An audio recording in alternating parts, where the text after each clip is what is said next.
Hello friends, welcome to செட்டினா டாமினி channel. எல்லோரும் எப்படி இருக்கீங்க? எல்லோரும் சந்தோஷமாகவும் ஆரோக்கியமாகவும் இருப்பீங்கன்னு நான் நம்புகிறேன். இன்றைக்கி நான் பார்க்க போகிற பதிவு சண்டே விலாக் தான் பார்க்க போகிறோம். இந்த சண்டே நான் ஃபுல் டே என்ன பண்ணோம், எங்கெங்கே போனோம், என்னென்ன பொருளெல்லாம் வாங்கணும் அப்படிங்கிறத பற்றி ஃபுல் விலாகாக கொடுத்துருக்கேன். இன்னொன்று பார்த்தீங்க அப்படின்னா ரொம்ப முக்கியமானது, இன்றைக்கி வந்து எனக்கு சண்டே அன்றைக்கின்னு சமையலுக்கு ரெஸ்ட்டுங்க. அன்றைக்கி லீவ் விட்டுட்டாங்க. காலையிலையும் வந்து செம்மையாக சாப்பிட்டோம். மதியத்துக்கு வந்து வாத்துக்கறி செய்ய சொல்கிற இடத்துல செஞ்சு வாங்கிட்டு வந்தோம். அதெல்லாமே இந்த விலாகில் கொடுத்துருக்கேன் பாருங்கள். அப்படியே எங்கள் ஊரையும் கொஞ்சம் கொஞ்சம் காட்டியிருக்கேன். கண்டிப்பாக உங்களுக்கு பிடிக்கும். பிடிச்சிருந்ததுன்னா செட்டிநாடு அமினி சேனலை சப்ஸ்கிரைப் பண்ணிக்கோங்க. பக்கத்தில் இருக்கக்கூடிய பெல்லைக்கானை கிளிக் பண்ணிவிட்டு உங்கள் ஃப்ரெண்ட்ஸ் ஃபேமிலிக்கும் ஷேர் பண்ணுங்கள். ஓகே, வாங்க வீடியோக்குள்ளே போக ஆரம்பிக்கலாம். இப்போ காலையில் சண்டேனாலே எப்போதுமே லேட்டாக தானே எழுந்திரிப்போம். அன்றைக்கி சமையல் வேண்டாம் அப்படின்னு சொன்னதுனால ஓகேன்னு கொஞ்சம் லேட்டாக தான் 7:30 தான் எழுந்திரிச்சு ஃப்ரெஷ்அப் ஆகிட்டு வாசல்லாம் கோலம் போட்டுட்டு அதுக்கப்புறம் வந்து ஒரே ஒரு செம்பருத்தி பூ நம்ம போட்டுக்களை பூத்திருந்தது, அதை பறித்து கொண்டாந்து விநாயகருக்கு வச்சுட்டு ஸ்ட்ராங்காக ஒரு காஃபி மட்டும் குடிச்சு முடிச்சுட்டு கொஞ்சம் நேரம் அப்படியே உட்காந்துட்டு அப்படியே மெதுவாக அதுக்கப்புறம் போய் நல்லா குளித்து முடிச்சுட்டு வந்துட்டு வெளியவும் கிளம்பி போகலாம் அப்படின்னு சொல்லிட்டு ரெடி ஆகிட்டேன். அதுக்கு முன்னாடி பார்த்திங்கன்னா நம்ம போட்டிக்கொள்ள நிறைய பூக்களெல்லாம் அழகழகாக பூத்திருந்தது. சரி, அதை பார்க்குறப்பே ஒரு ஹாப்பியாக இருந்தது. நம்ம எப்போதுமே வந்து குளித்து முடிச்சிட்டேன் அப்படின்னாவே மறுபடியும் நான் வந்து சாமி கும்பிட ஆரம்பிப்பேன். அதே போல் நம்ம செடியில் பூத்திருந்த பூக்கள் எப்போதும் வந்து போட்டிக்குள்ளே இருக்கிற பூ வந்து அந்த மொட்டோடு இருந்தாலும் முதல் நாள் பறிக்க மாட்டேன், அதை அப்படியே விட்டுருவேன். அப்படின்னா இந்த இடத்துல எல்லாம் ஒரு தெய்வீகம் அப்படியே நிறைஞ்சிருக்கிற மாதிரி எனக்கு ஒரு ஃபீல் ஏற்படும். அதனால் அந்த மனம் அது ஃபுல்லாகவே வந்து இருந்தது அப்படின்னா நல்லாயிருக்கும் அப்படின்ட்டு அப்படியே நான் விட்டுருவேன். காலையில் மலர்ந்ததுக்கப்புறம் பறித்து அப்படியே விநாயகருக்கு கொண்டே வச்சுருவேன். இப்போ நம்மளுடைய பக்கெட்டில் இருந்த பூக்கள் எல்லாமே வந்து பறிச்சுட்டேன். இப்போ செடியில் பார்த்தீங்க அப்படின்னா புதுசாக ஏதாவது கிளைகள் வந்திருக்கா அப்படின்னு சொல்லிட்டு அப்படியே ஒரு பார்வை ஒன்று பார்த்தாச்சு. அதுக்கப்புறம் பறிச்ச பூவை கொண்டு விநாயகர் பெருமானுடைய பாதத்துலேயும் வச்சுட்டேன். அதுக்கப்புறம் கார்டன் பக்கம் போயிட்டு அங்கேயுமே பார்த்தீங்கன்னா நிறைய செம்பருத்தி பூ இருந்தது. சரி, அதையுமே பறித்து அப்படியே விநாயகருக்கு வச்சிடலாம், ஏன்னா அந்த பூ எல்லாமே வேஸ்ட்டாக தான் போகும், அதனால் பறிக்கலாம் அப்படின்னு சொல்லிட்டு உள்ளே போனேன். உள்ளே போனப்போ அந்த அல்லிப்பூ செடியெல்லாம் டப்பில் வச்சுருக்கு இல்லையா, அது வந்து ரொம்ப குட்டி குட்டியாக இருந்தது. இப்போ வந்து கொஞ்சம் நிறைய செடிகள் வந்திருக்குது. ஒரு டப்பில் வந்து ஒரே ஒரு மொட்டு வச்சுருக்குது. அதுவே காலையில் ஒரு 10 மணி போல் அந்த அல்லிப்பூ வந்து விரிய ஆரம்பிக்குது. 4 மணி ஒரு 5 மணிங்கிறப்போ திரும்பவே அந்த பூ வந்து அப்படியே மொட்டாயிடுதுங்க. அது ஒரு வித்தியாசமாக இருக்குது. எப்போதுமே வந்து விரிஞ்ச பூ வந்து அப்படியே காஞ்சி போகல, ஆனால் அல்லிப்பூவில் அப்படி கிடையாது. காலையில் மலர்ந்துடுது, ஈவினிங் வந்து அப்படியே மொட்டை திரும்ப மாறிடுது. அப்படி தான் இருக்குது. ஆனால் ரொம்ப நாள் வரைக்கும் அந்த அல்லிப்பூ வந்து பூத்துட்டே இருக்குது. அப்புறம் கொஞ்சம் பறித்து அந்த செம்பருத்தியுமே அப்படியே வந்து விநாயகருக்கு அழகாக முன்னாடி அலங்காரம் பண்ணி வச்சுட்டு அதுக்கப்புறம் கிளம்பியாச்சு. சரி, கடைக்கு போகலாம் சாப்பிட அப்படின்னு சொல்லியிருந்தாரு. முதல் நாள் நைட்டே வந்து இந்த கடைக்கு நான் கூட்டிகிட்டு போகிறோமா அப்படின்னு போன வாரமே சொன்னேன். அப்படியே போன வாரம் கொஞ்சம் அர்ஜென்ட் ஒர்க்குன்னு வெளியே கிளம்பிட்டாங்க. சரின்ட்டு இந்த வாரம் சமையலுக்கு லீவு, நீ சமைக்கவே வேண்டாம், காலையிலையும் கடையில் சாப்பிட்டுக்கலாம், மதியம் வந்து எனக்கு வாத்துக்கறி வேணும் அப்படின்னு சொல்லியிருந்தேன். ஏன்னா ரொம்ப நாளாச்சு வாத்துக்கறியெலாம் சாப்பிட்டு, கிட்டத்தட்ட ஒரு 2-3 வருஷமே இருக்கும். அதனால் சரி, திடீர்னு ஒரு ஞாபகம், நம்ம வாத்துக்கறி இன்றைக்கி எடுத்துக்கலாமா அப்படின்னு சொல்லிட்டு கேட்டப்போ சரிம்மா அப்படின்னாரு. சரி, அங்கே அவங்களே வந்து செய்ய சொல்லியாச்சு. அவங்க செஞ்சு வச்சுட்டு கால் பண்ணியிருந்தாங்க, வந்து வாங்கிட்டு போங்க அப்படின்னு. சரின்னு சாப்பிட்டுட்டு அதுக்கப்புறம் கொஞ்சம் வேலைகள்லாம் இருந்ததா, சரி அதெல்லாம் முடிச்சுட்டு போவோன்னு சொல்லிட்டு ஃபஸ்ட்டு சாப்பிட வந்துட்டோம். இது வந்து இந்த பாரியூர் ரோட்டில், கோபிச்செட்டிப்பாளையத்தில் பாரியூர் ரோட்டில் இருக்குது. அந்த டர்னரில் பஸ் ஸ்டாண்ட்லேருந்து திரும்பி பாரியூர் ரோட்டில் போனோம் அப்படின்னா முன்னாடியே இருக்குது இந்த கடை, கயல்விழி அப்படிங்கிற ஒரு கடை. ரொம்ப ஃபேமஸுங்க. அவ்வளோ ஒரு கூட்டம். நம்ம சீட்லேயே பார்த்தீங்கன்னா போய் சாப்பிட்றவங்களுக்கு பின்னாடி நின்னால் தான் சீட்டே பிடிக்க முடியுது. அந்தளவுக்கு செம்ம கூட்டம், செம்ம டேஸ்ட்டு. ஃபுல்லாக வந்து நான்வெஜ் தான். எல்லாமே வந்து ரொம்ப நல்லா இருந்ததுங்க. வந்து சாப்பிட்டுட்டே இருக்கலாம், அந்தளவுக்கு சூப்பராக இருந்தது. இந்த பேரோட நேம் வந்து கயல்விழி அப்படிங்கிற ஒரு கடை. ரொம்ப சிம்பிளாக தான் இருக்கும் கடை பார்த்தா, ஆனால் வந்து டேஸ்ட்டு அவ்வளோ ஒரு சூப்பர். இங்கே வந்து எல்லா நான்வெஜ்ஜும் செஞ்சு கொடுக்குறாங்க. பள்ளிப்பாளையம் சிக்கன், தலைக்கறி, குடல் கறி. நாங்கள் போகும்போது குடல் கறியெல்லாம் முடிஞ்சிருச்சு. நாங்கள் போகையிலே மணி 10 ஆயிடுச்சு. அதெல்லாமே வந்து முடிஞ்சிருச்சு. அதனால 2 பள்ளிப்பாளையம் வாங்கி சாப்பிட்டுட்டு ஒரே ஒரு தலைக்கறி வாங்கி சாப்பிட்டோம். சாப்பிட்டுட்டு வந்தாச்சு. நான் 2 தோசை தான் சாப்பிட்டுட்டு ஹஸ்பண்ட் வந்து இட்லி அண்ட் பனியாரம் சாப்பிட்டோம். அப்படி சரி, எனக்கு ஒரு 2 கொடுத்தார, மறுபடியும் 2 வாங்கி சாப்பிட்டுட்டு வந்தாச்சு. ரொம்ப சூப்பராக இருக்குது. கண்டிப்பாக கோபி வந்தீங்கன்னா இந்த கடைக்கு போங்க. இது வந்து விளம்பரத்துக்காக சொல்லலை, நான் வந்து சாப்பிட்ட அந்த டேஸ்ட்டுக்காக சொல்கிறேன். அதுக்கப்புறம் சாப்பிட்டு முடிச்சுட்டு கிளம்பியாச்சு. இப்போ எங்கே போகிறோம் அப்படின்னா, பக்கத்துலேயே வந்து எங்கள் ஊர் ரொம்ப ஃபேமஸான ஒரு கடை, ரொம்ப சீப் அண்ட் பெஸ்ட்டாக இருக்கும். ரேட்டுமே பார்த்தீங்க அப்படின்னா துணியுமே ரொம்ப சூப்பராக இருக்கும். அது என்ன கடை அப்படின்னா சங்ககிரி ஜவுளி கடல் அப்படிங்கிற ஒரு கடை. இது பஸ் ஸ்டாண்டு பக்கத்துலேயே இருக்குது.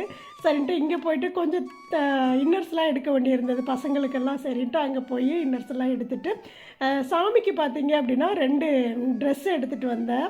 சூப்பராக இருந்தது. அந்த வஸ்திரம் வந்து ரொம்ப அழகாக இருந்தது. 2 கலரில் எடுத்துகிட்டு வந்திருக்கேன். அது என்ன ரேட்டு அப்படிங்கிறத நான் ஷார்ட்ஸ் வீடியோவில் கொடுக்குறேன். அதுக்கப்புறம் வாத்துக்கறி செய்ய சொல்லியிருந்தேன் இல்லையா, அப்போ அங்கே போயாச்சு. போயிட்டு அந்த அம்மா செஞ்சு வச்சுருந்தாங்க. செம்ம டேஸ்ட்டாக இருந்ததுங்க. சூப்பராக செஞ்சு வச்சுருந்தாங்க. ஒரு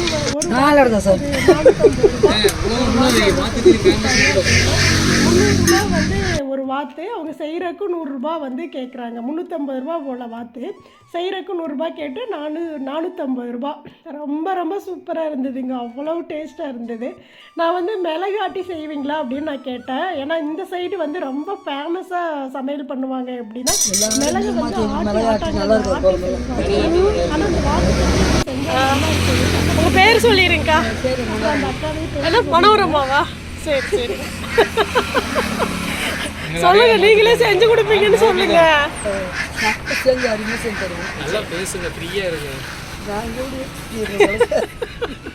வெக்கப்படுறாங்க. சரிக்கா சரி. இந்த கடை எங்கே இருக்குது அப்படின்னா சத்தி ரோட்டில் வந்து சரவணி வாத்துக்கடை அப்படின்ட்டு ஒரு கடை இருக்குதுங்க. இவங்களே வந்து வாத்து வளர்த்து அவங்களே வந்து வெட்டி அவங்களே சூப்பராக செஞ்சு கொடுக்குறாங்க. நம்ம ஃபோன் பண்ணி சொல்லிட்டா போதும். அந்த போர்டிலே அந்த ஃபோன் நம்பர்லாம் இருக்குது.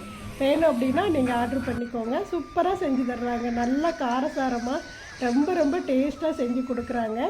அவங்க வீட்டு அந்த கடைக்கு பக்கத்துலேயே வந்து வாத்து வந்து வச்சு வளர்க்குறாங்க. அதுக்கப்புறம் செய்ய சொன்ன அந்த கறியை வாங்கிட்டு வந்தாச்சு. வரும்போது இந்த டியூப் வந்து ரோட்டோரத்தில் வச்சு விற்றுட்டு இருந்தாங்க. இது கலெக்டர் ஆஃபீஸுக்கு முன்னாடி வந்து விற்றுட்டு இருந்தாங்களா. சரி ஓகே, இதுலேயுமே ஒன்று வாங்கிக்கலாம். ஏன்னா நம்ம வாசலுக்கெலாம் வந்து தண்ணி தெளிக்கிறதுக்கு செடிகளுக்கு தண்ணி விடுறதுக்காகுன்னு சொல்லிட்டு அந்த டியூப்புமே ஒன்று 450 ரூபா சொன்னாங்க. அது கொஞ்சம் கம்மி பண்ணி அவர் வாங்கிட்டு வந்தார். அதுக்கப்புறம் வந்து சரி வண்டி பார்க்க போகலாம் அப்படின்ட்டு ஒரு ஐடியாவில் கூட்டிகிட்டு போனார். நான் இங்கே தான் போகிறோம் அப்படிங்கிறது எனக்கு தெரியல. சஸ்பென்ஸாக கூட்டிகிட்டு போனேன். அப்படியே வாமா போய் பார்க்கலாம் அப்படின்ட்டு ஃபஸ்ட்டு ஹோண்டா போகலாம் அப்படின்னு கூட்டிகிட்டு போனார். அங்கே வந்து அன்றைக்கி சண்டேனால வந்து கடை லீவு. அதனால் வந்து சரி இங்கே ஓலா போய் பார்க்கலாம். இது வந்து பேட்ரி வண்டி ரொம்ப சூப்பராக இருக்குது அப்படின்னு சொல்லிட்டு உள்ளே போய் பார்க்க போகலாம் அப்படின்னு சொல்லி கூட்டிகிட்டு போனார். போய் பார்த்தா ஒரு வண்டி பார்த்தீங்க அப்படின்னா 1,40,000 1,20,000 சொல்கிறாங்க. பேசிக் மாடல் வந்து 80,000 90,000 வரைக்கும் சொல்கிறாங்க. கொஞ்சம் வந்து இதில் வந்து இந்த டச் மாடல்லாம் இருக்குது. ப்ளூடூத்தில் பாட்டு கேட்குறது, நம்ம கூகுள் நம்ம போகிற வழியில் வந்து போகிற வழியை வந்து பார்க்கலாம் இல்லையா, கூகுள் மேப் போட்டு போவோம்ல, அது மாதிரியெல்லாம் வந்து அந்த வண்டியில் வந்து பார்த்துட்டு போகலாம் அப்படின்ட்டு நிறைய ஆப்ஷன் இருக்குது. அதெல்லாம் பார்த்து முடிச்சுட்டு அதுக்கப்புறம் வெளியில் வந்தாச்சு. வந்துட்டு நம்ம வீட்டுக்கு தேவையான இந்த மணிகள்லாம் வாங்கலான்ட்டு கடைக்கு போயிருந்தோம். இது வந்து இந்த நம்மளுடைய விளக்கு மாடம் இருக்குதுல்ல, அதுக்கு மாற்றுறதுக்காக அந்த மணியெல்லாம் வாங்கிட்டு பூஜை அறைக்குமே இந்த குந்து வைக்க வேண்டியதெல்லாம் இருந்தது. சரி அதெல்லாம் போய் பார்த்து வாங்கிட்டு வந்தாச்சு. வந்துட்டு நல்லா வந்து ரெஸ்ட் எடுத்தாச்சு. அன்றைக்கி மதியம் வந்து சாப்பாடு வேண்டான்னு சொல்லிட்டார். ஏன்னா ஃபுல் ஹெவியான சாப்பாடு காலையிலேயே சாப்பிட்டோம்.